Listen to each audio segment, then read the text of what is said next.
سلام، خوبی؟ آقا زود تند بدون معطلی میریم سراغ موشکافی امشب و ادامه طوفان عمامکن منطقه‌ای. آقا سفارتگیری و تبعاتش داره آخوندا رو هلاک میکنه. ساعتی نیست که دلواپس و دلارام به هم نپرن و تقصیر این بزبیاری ها رو به گردن هم دیگه نندازن. حرف رسمی کوسه و جماعتش از زبون سخنگوشون اینه. نوبخت سخنگوی دولت: اتفاقات اخیر نسبت به سفارت عربستان از نظر شرعی قابل توجیه نیست.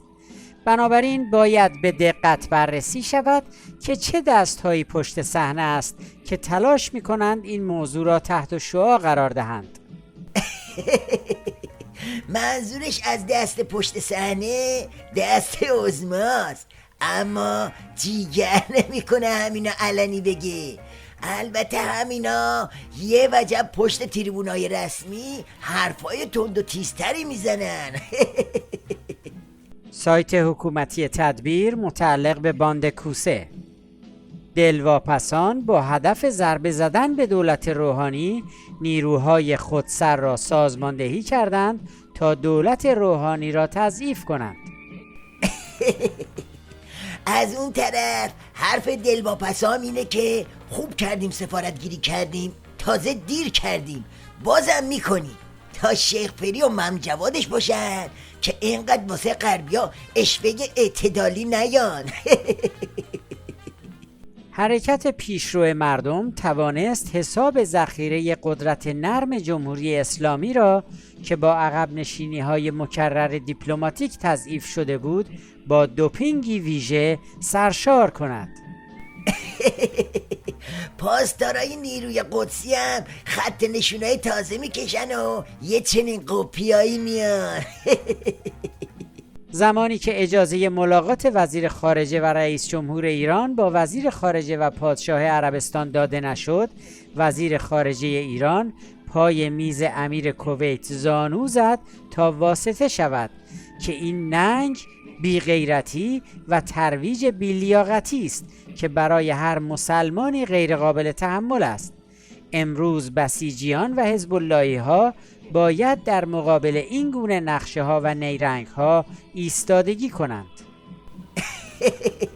اما اینا حرف نوچه های خامنه است. خود ولی فقیه بدبخت فکر میکرد با این سفارتگیری هم میتونه پروبال کوسه رو قیچی کنه، هم به بسیجی های با رفتش یه حالی بده. اما تو عمل وقتی با یه چنین طوفانی مواجه شد بلا فاصله دست و پاشو جمع جور کرد و نوچه هاشو فرستاد تا تو نمایش جمعه تقصیر و گردن عوامل نفوذ بندازن. هجوم به سفارت عربستان در عراق، در ایران، تهران و همچنین کنسولگری مشهد مقدس، این محکومه. مطلبم معلومه که این حمله به سفارت عربستان در ایران نفوذی ها بودن، گیرم از آدم های نادان هم استفاده کردن. همین 4 تا خبر موضوعگیری برای نشون دادن وضعیت در و داغون عظما و نظامش کافیه. یکی نیست بگه آخه ولی فقیه مفلس، تو حرفای جونورای باند خودتو هم نمیتونی یکی کنی، بعد پا میشی میری سفارتگیری میکنی که چی بشه؟ حالا بیا تحویل بگیر. اون چنان مصیبتی بر سرت نازل شده که امام جمعه باید بیاد به بسیجی ها واسه رأی دادن تو نمایش انتخابات التماس کنه. این رو ما توجه کنیم بر اینکه کشور به اینجا رسیده، این رو انسجاممون رو، شرکتمون در انتخاباتمون رو واقعا پاسخ بدیم به ندای رهبر معظم انقلاب و بگیم این کشور کشوری است که باید خودشو در دنیا نشان بده. این دنیایی که از خلوت شدن دور نظام لذت میبرن، اون کسی که نسبت به این نظام کوتاهی کنه، یا در انتخابات بگه به من چه، یا بگه چه. این مورد لطف امام عصر نیست. بله، تو 2 جمله هم به کسادی دکون ولی فقیهش اعتراف کرد، هم به انزوای نظامش، هم به ریزش و بی‌تفاوتی بسیجی‌ها. حالا قضیه وقتی روشن‌تر میشه که از دوراهی جدید عظما هم بگیم.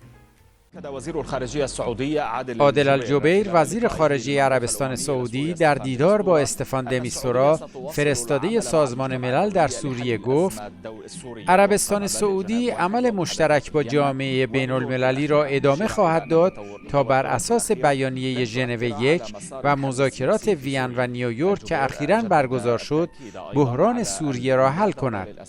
در عین حال عربستان به کمک‌های نظامی و انسانی به مردم سوریه ادامه می‌دهد. لا دور للأسد في مستقبل سوريا. با این تفاصیل 2 تا راه بیشتر جلوی پای عظما نیست.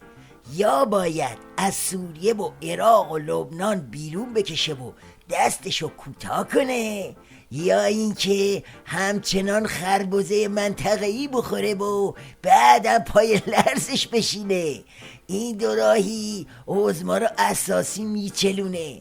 از هر کدوم از این راه‌ها بره چاره‌ای جز نفله شدن نداره.